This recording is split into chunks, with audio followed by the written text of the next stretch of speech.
Podcast. I'm your host, Brother Sean Brumfield, and this is Pulpit to the Pew. I've got Brother Jonathan Mitchell with me. How's it going, everybody? And it's just us bringing the party to the world. I am the party. I'm always the party. The party don't start till I walk in. And the party don't stop till you walk out. Absolutely. Yeah. I'm the absolute life of it all. My positive outlook, my positive mentality, my positive spin on things absolutely is the life of the party. Nothing can bring down My vibe. Jonathan Mitchell. My vibe is immaculate, impeccable. I'm not negative. I'm a powerful. What? I was trying to do something alliterated there.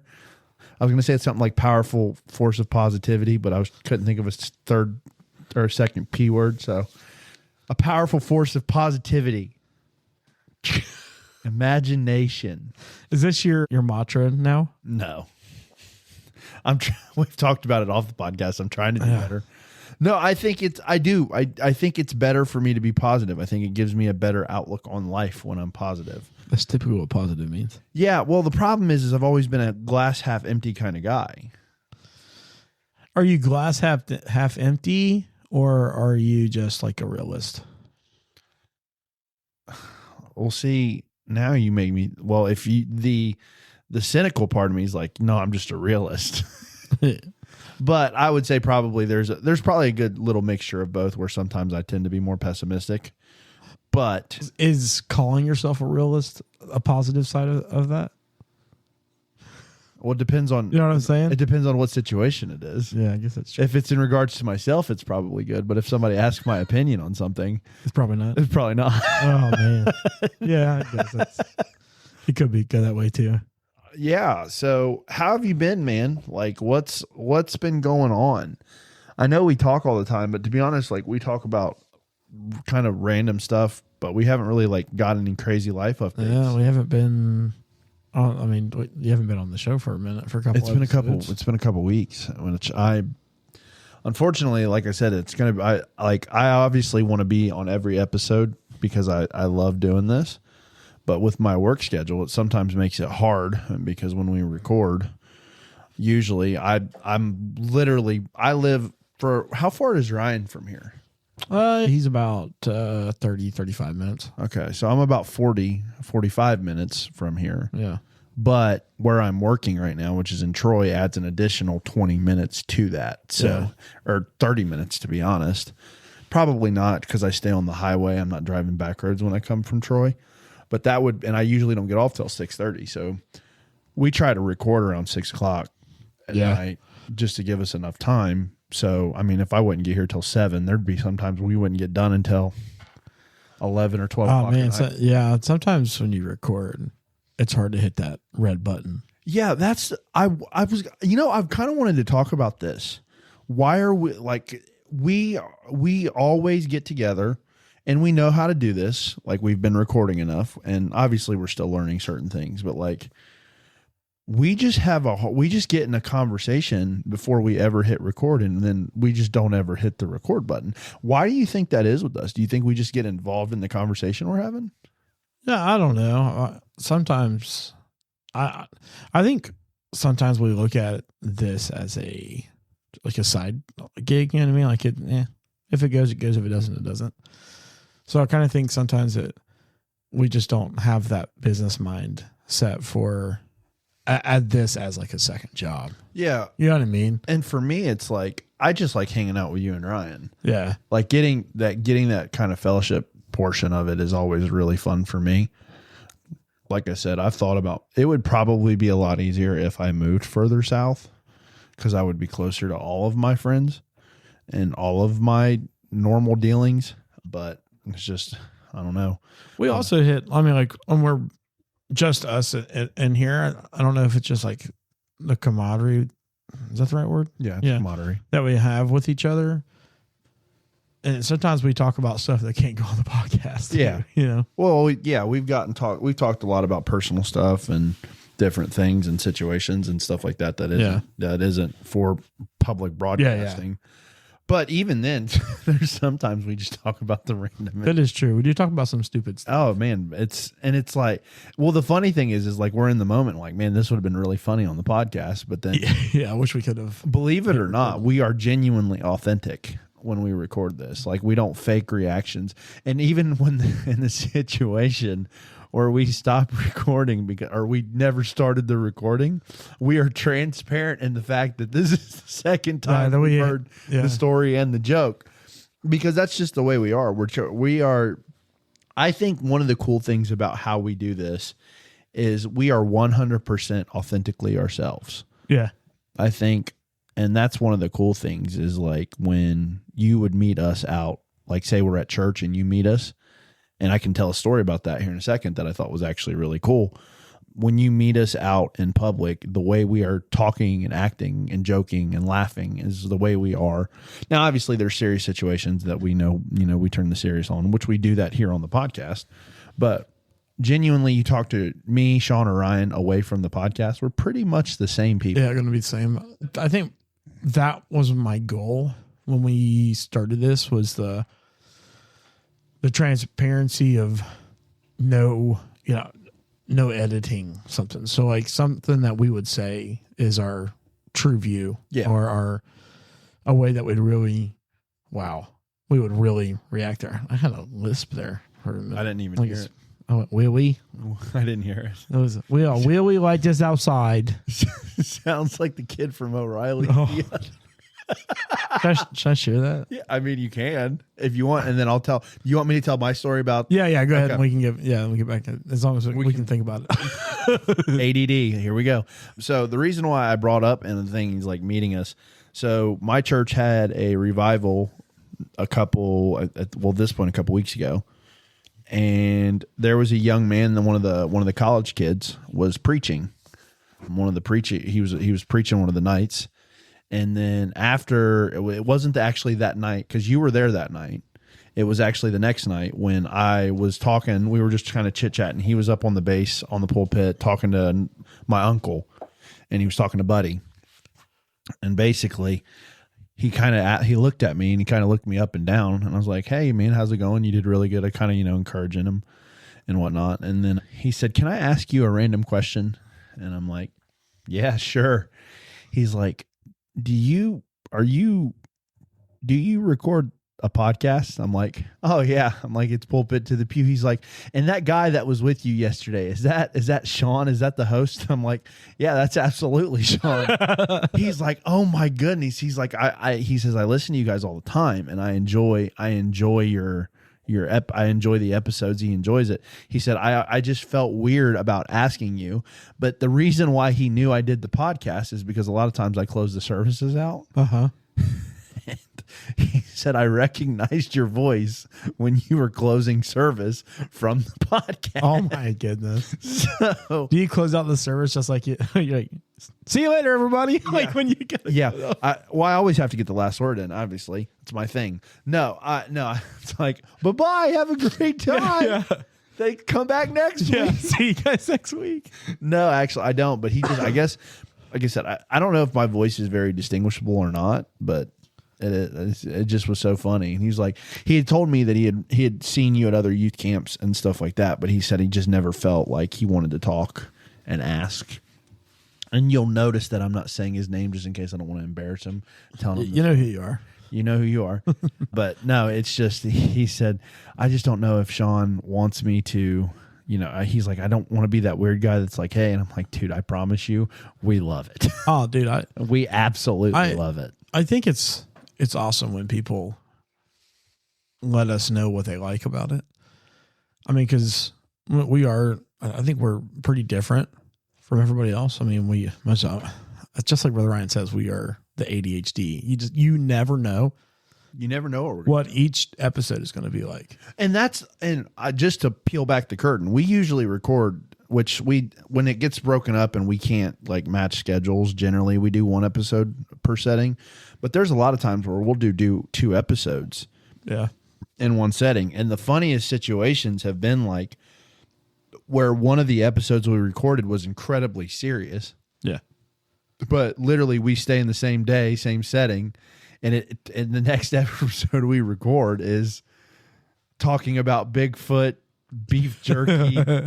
Like it's also been the inverse, where the first episode was the one that we recorded that was ridiculous and funny and all over the place, and then the second one was the serious one, and then there's sometimes where they're both kind of serious, and then they're both just ridiculous. Like I said, we tried to do the outline thing, and we tried to do a structure, but it felt weird, and it felt like it was. Oh, I think it worked for a while. I think it just big felt thing, forced. I think the problem we had is we didn't introduce a bunch of different.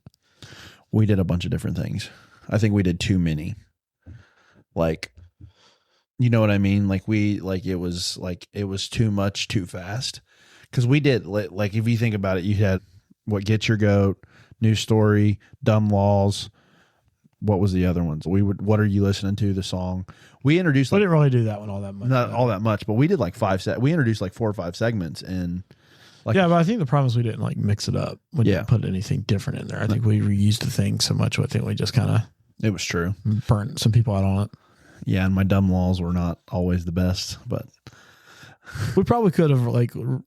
I just relooked at different things, but I like the way that we do things now, as far as just being. We fire from the hip, baby. Yeah, that's what we do. We if it's moving, we shoot it. Yeah, and we rat, and that fits our friend group and our personalities, because that's really how. At least me, I'm very much like I go with, like, even though I, like I said, not to like dive deep in my own personality, but like I'm pretty much go with the flow. Like if you like, don't plan anything with me, because I'll probably cancel. I can attest to that. I'll probably cancel. But if you call me on a random Thursday and I'm not doing anything, you're like, hey, Jonathan, you want to hang out? Sure. Yep. Yeah, I'm down.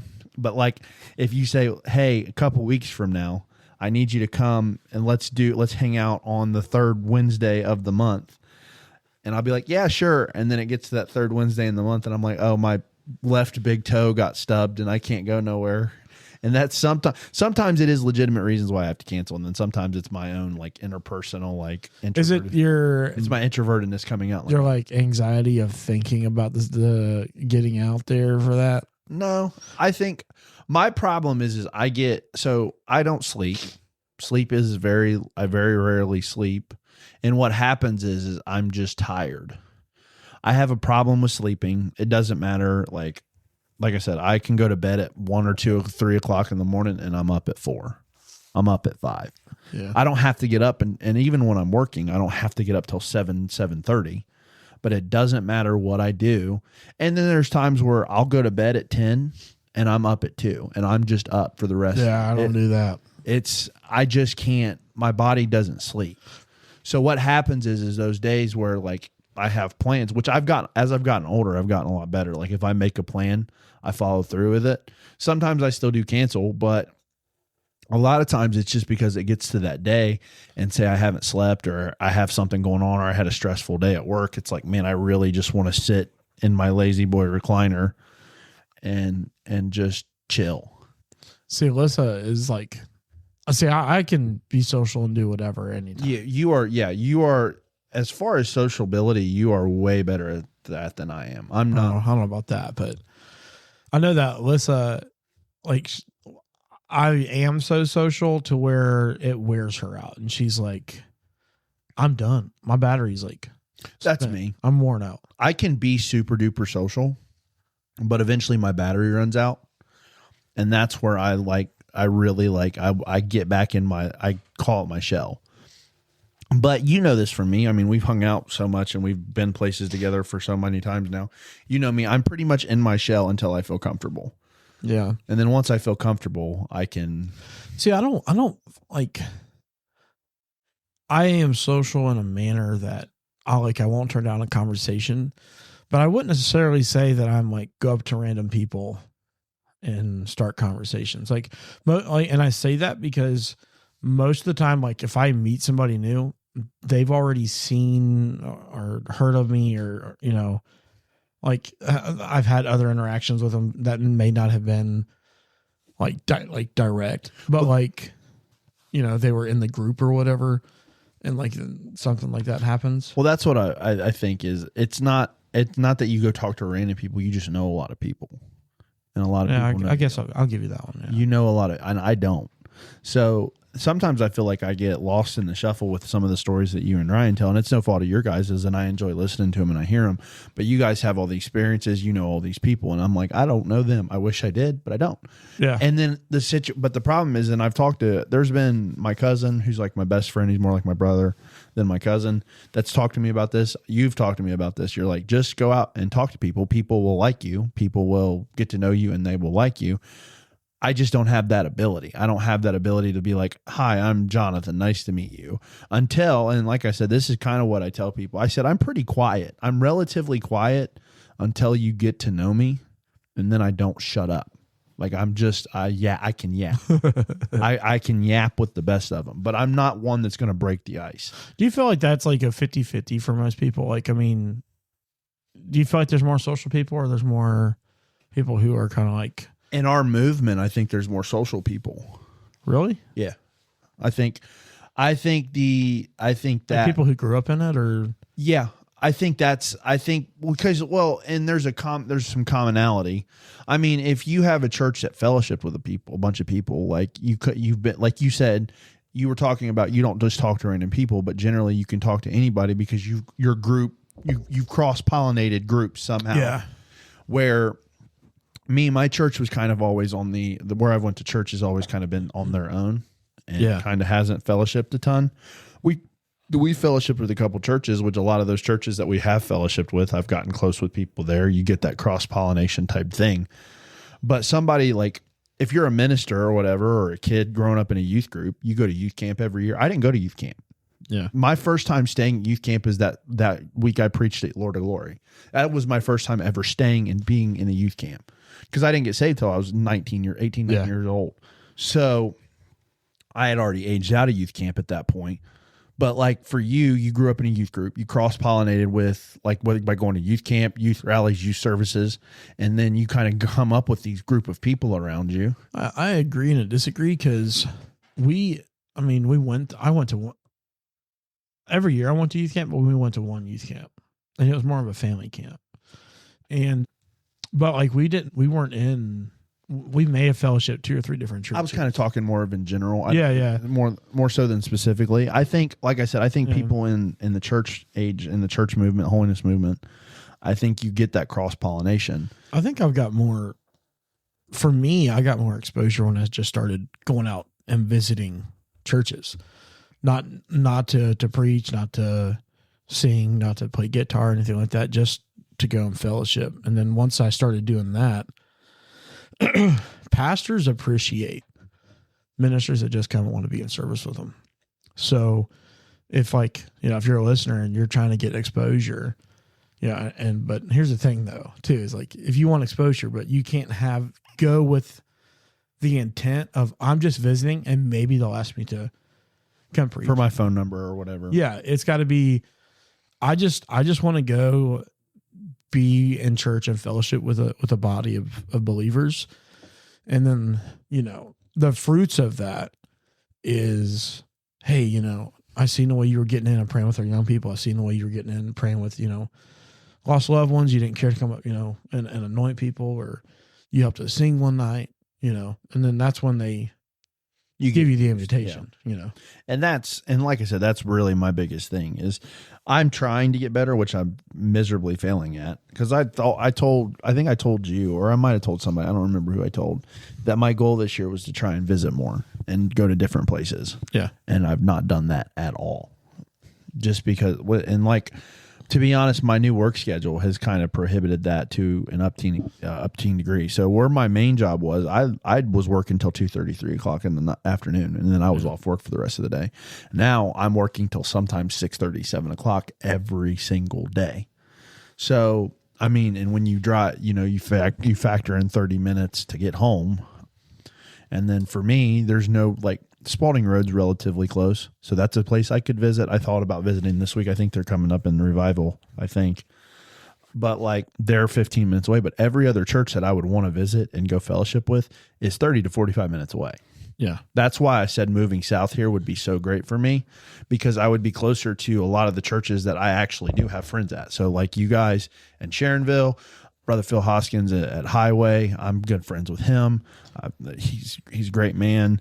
I mean, even like I don't know Todd very well, but I know him briefly, but like going to Hamilton and then going to like if Dryden Road's in revival or one of these places that's not, if I was closer, more centrally located here in this part of Southern Ohio, I could go. Yeah. Where it's 30 minutes because I work up north in Ohio, then I go to central, or centrally Dayton, not actual like central Ohio, but like northern Dayton. Yeah, northern Dayton. Yeah. And then I'm back home, and then everybody that I know and I would want to go hang out with is southern Ohio, southern Dayton, close to Cincinnati.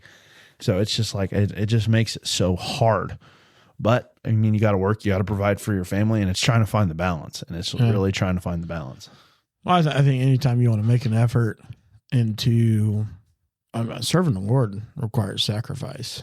Absolutely. And in order to get to where he wants you to be, you know, there's got to be a level of sacrifice that says, well, you know, I need to do this, but I also have to do this, and kind of figure out what that happy medium.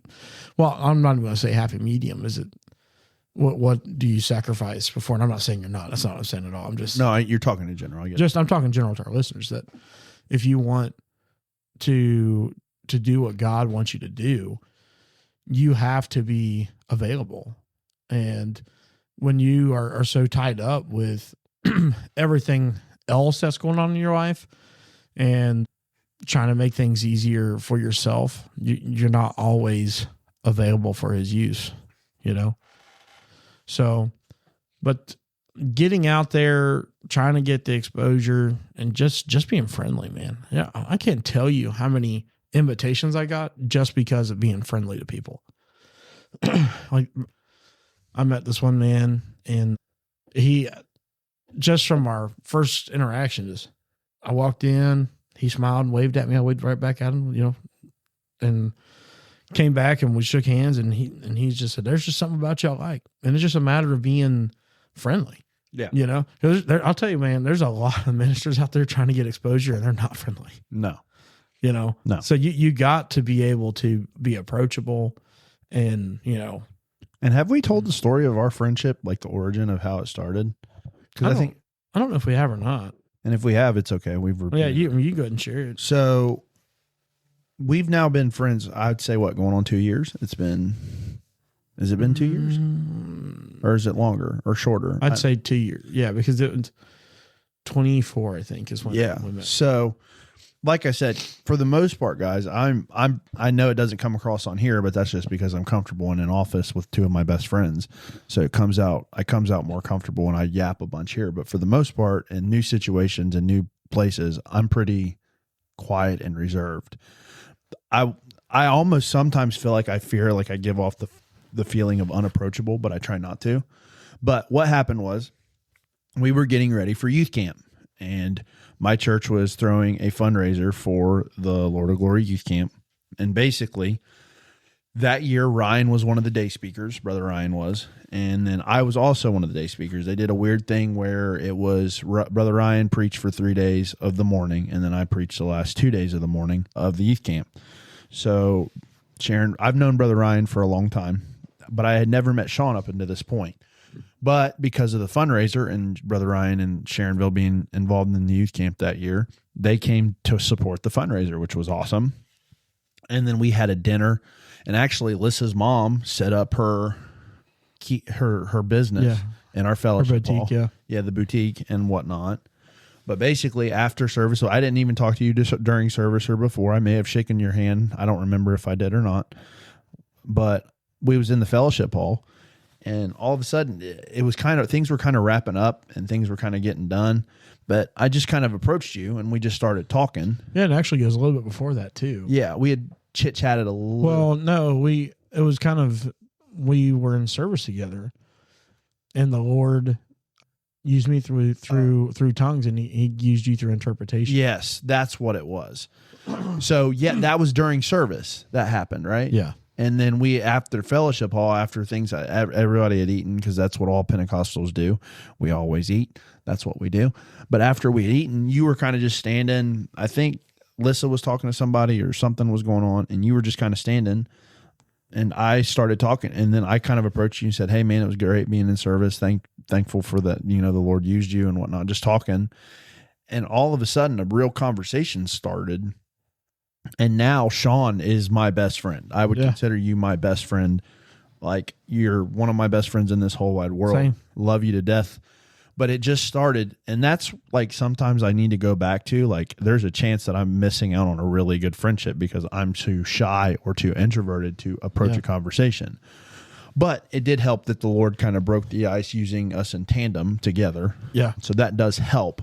But in that situation, like, we just started talking, and I mean, we talked for probably 30, 40 minutes just standing there talking to each other. Yeah, before we sat down. Yeah. Yeah. And then, I mean, it is just sparked. Well, I think one of the big things too is that I believe the Lord does ordain friendships. I agree.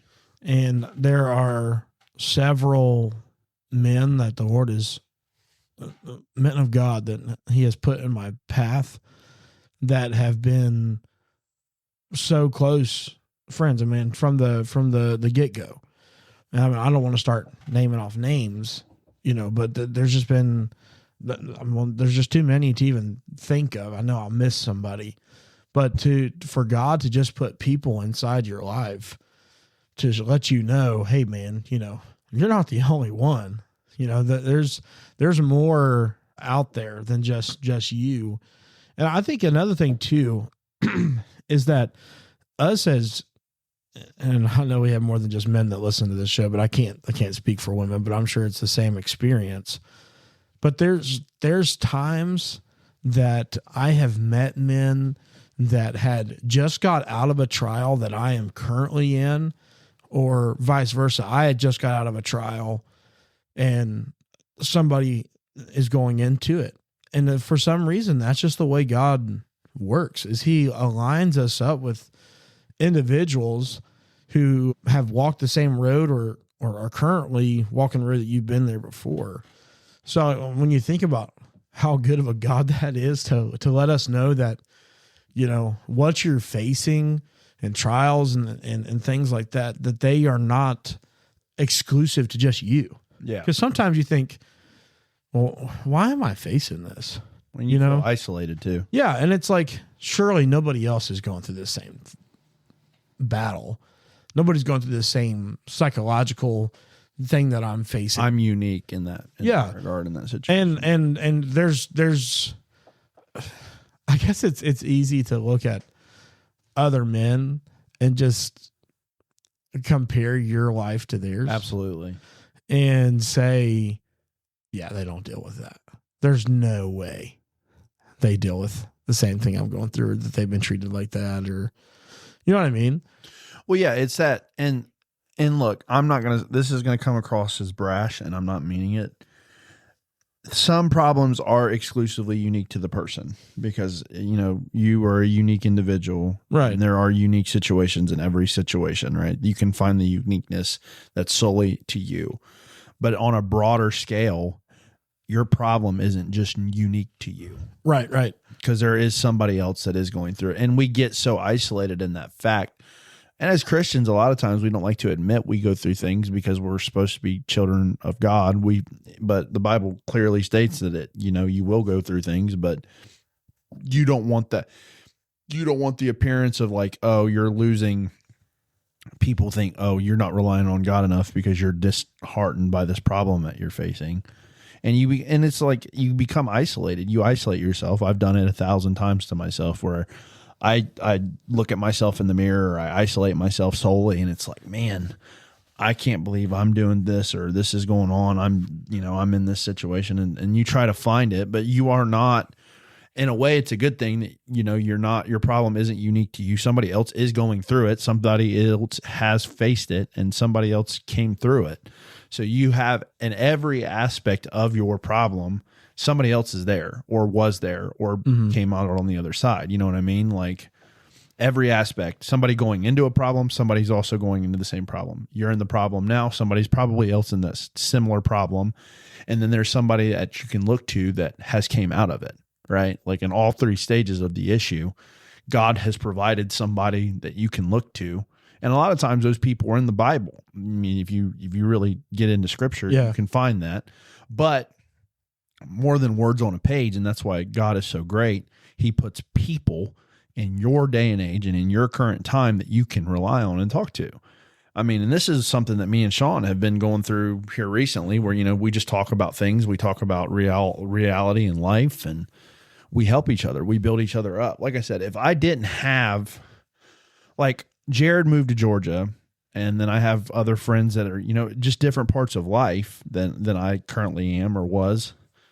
So, like, if I didn't have you, there'd be some times where it's like, man, I don't really have any friends that I can relate to me where I'm at. Yeah. And you and I have clicked. I mean, like I said, I don't build strong connections quickly, but I will say me and you build a strong connection very, very quickly. And like I said, like you said, I think it was spiritually ordained. I think it was an act of God for us to help each other and to build each other up. Yeah, and I believe the Lord does that so that, you know, we are of the same generation. You know, we are going to be well, I'm not saying this of ourselves, but I mean, like, we're the ones going to help push it forward, right? I mean, that's what the Lord's called us to do. I'm not saying we have to help carry the right, and I'm not saying we're like going to go set up this crazy thing, you know, and watch this crazy revivals and build these massive churches. That's not what I'm saying at all. I'm just saying that I believe the Lord ordains friendships so that we can work together to achieve his will, his common goal, you know, because at the end of the day, no part of the movement or no part of building a church is really solely on one person. No. God uses soul people. I'm not saying that, but generally you take a great pastor, a great man of God, a great leader, a great man. Yes, he is he's the leader and he has strong leadership qualities, but there's been people along the way that have helped build him up to where he is and build the path that he's on. So I guess, like I said, for me, going back a little bit of like trying to be more open-minded, if you are somebody that's like me, right, that it tends to be more reserved and more kind of quiet natured in situations that you don't feel comfortable in, and don't do it with the intent of trying to get something. I think that's a really, and like sometimes I fear that's one of my anxiety fears is like, is this person only think I want to gain something by talking to them? And I would never want anybody to think that, because to be 100% transparent, when I talked to you, I didn't really know anything about you. I didn't know you were Ryan's youth pastor at the time. I didn't really know that much about you. But it was just a genuine approach. But like, for me, I have to get out of my own head. And I don't know if anybody else that listens, you have a tendency to get in your own head. But sometimes, and like I said, this is me talking to myself, really looking in the mirror. I need to get out of my own head. Yeah. And sometimes a simple conversation doesn't have to have any motivation behind it, but just get the thought of, oh, they probably think I'm motivated to do this because of whatever. No, just have a conversation and try to genuinely be nice. And like you said, be friendly, be approachable. And you never know. Like I said, me and Sean became best friends and did this whole thing together that we love doing every week off of a simple conversation. All of this is like our solid friendship that we have, and everything was just from a simple 45-minute conversation, right? So I want to encourage anybody that might be, and maybe even kind of shake myself a little bit. If you're in my situation where you don't feel like you have any friends, or you don't feel like you can talk to anybody, or you get in your own head about certain social situations, get out of your shell and then go visit places, which I'm going to try to do. I need to hold myself accountable. I'll have to do a 90-day check-in. Yeah, right. Yeah, no doubt. How many churches have you been to? Yeah, right. But no, just try to be try to get out there and meet somebody, because you never know. You might meet your next best friend that helps you through your dark trial, and you don't even realize it. So yeah, I don't know what else you could say to that. But anyways, thanks guys for listening. Let us know how you feel about this, these little conversations. leave us a like, leave us a comment, and we haven't said this in a while, but send us an email at pulpittothepew@gmail.com. You can also send us a text. See you guys next week. See ya.